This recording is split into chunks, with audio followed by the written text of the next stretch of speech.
से जानवर ऐब वाले जानवर, किस जानवर की कुर्बानी जायज नहीं है?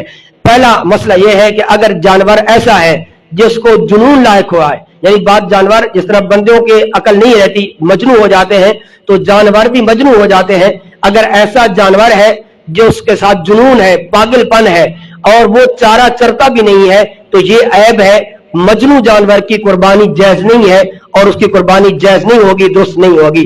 दूसरा मसला यह है, अगर ऐसा जानवर है जिसको खारिश लग जाती है, खारिश ज़्यादा जानवर भी होते हैं और बाद औक़ात खारिश की वजह से बहुत कमजोर हो जाते हैं, और ये भी ताजरों के यहाँ ऐब होता है, व्यापारियों के यहाँ ऐब होता है, तो खारिश ज़्यादा जानवर की भी कुर्बानी जायज नहीं है, क्योंकि खारिश की वजह से वो ऐब भी है और वो जानवर कमजोर भी हो जाता है।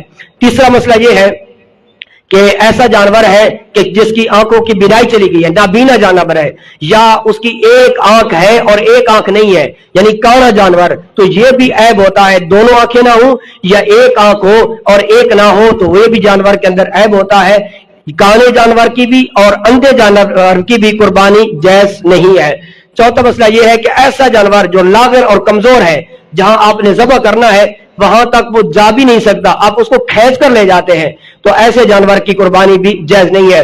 और छठा मसला यह है कि ऐसा जानवर जिसके पैदाइशी कान नहीं है, एक एक कान है लेकिन कट गए, वो अलग मसला है, मैं आगे अर्ज करता हूं। पैदाइशी बिल्कुल उसके कान है भी नहीं, तो ये भी जानवरों के अंदर ऐब होता है, उस जानवर की भी कुर्बानी जायज नहीं है। उसके बाद मसला यह है कि अगर एक जानवर है, उसके कान है या उसकी जो पूंछ होती है, दुम्ब होती है, अब उसका वो ऐब कब होगा और कब ऐब नहीं होगा? मसला ये कान है, इसके आप तीन हिस्से बना लें, एक हिस्सा, ये दो हिस्से, ये तीन हिस्से। अगर एक हिस्सा कान का कट गया, दो हिस्से बाकी रह गए, दुम्ब का एक हिस्सा कट गया और दो हिस्से बाकी रहे, तो ऐसे जानवर की कुर्बानी जायज है। यानी एक हिस्सा कट जाए, दो हिस्से बाकी रह जाए, तो ऐसे जानवर की दुम्ब हो या उसका क्या कान हो, तो कुर्बानी जायज होती है। लेकिन अगर दो हिस्से कट गए हैं और एक हिस्सा उसका बाकी रह गया है, तो फिर उस जानवर की कुर्बानी जायज नहीं है, वो जानवर के अंदर ऐब होगा और कुर्बानी दुरुस्त नहीं होगी।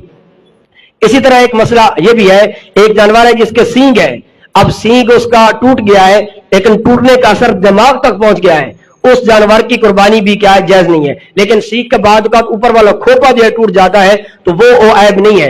हाँ, अगर वो बिल्कुल हड्डी टूट जाती है, फिर दो हिस्से बाकी है और एक हिस्सा टूट गया है, तो फिर कुर्बानी जायज है। लेकिन अगर दो टूट गए हैं, एक हिस्सा बाकी रह गया है, तो फिर उस जानवर की भी कुर्बानी जायज नहीं है। अब रहा मसला थनों का, जो गाय भैंस या ऊँटनी है तो उसके 4 थन होते हैं, भेड़ बकरी के 2 होते हैं।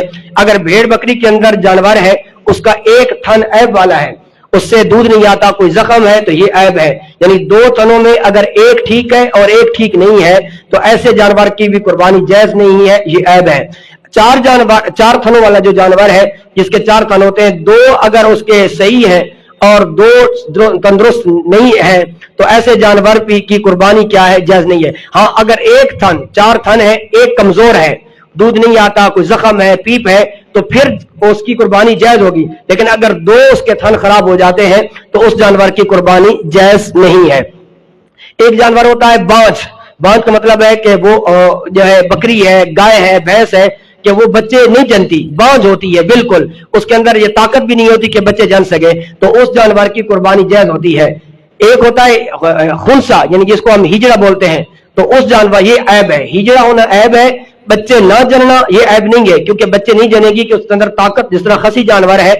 अब खसी होना ऐब नहीं है, क्योंकि खसी होने की वजह से जानवर मोटा ताजा हो जाता है, तो वो जानवर जो बांझ है वो भी मोटा ताजा हो जाएगा, ये ऐब नहीं है। हाँ, अगर खुनसा यानी हिजड़ा जानवर है, उसकी कुर्बानी जायज नहीं।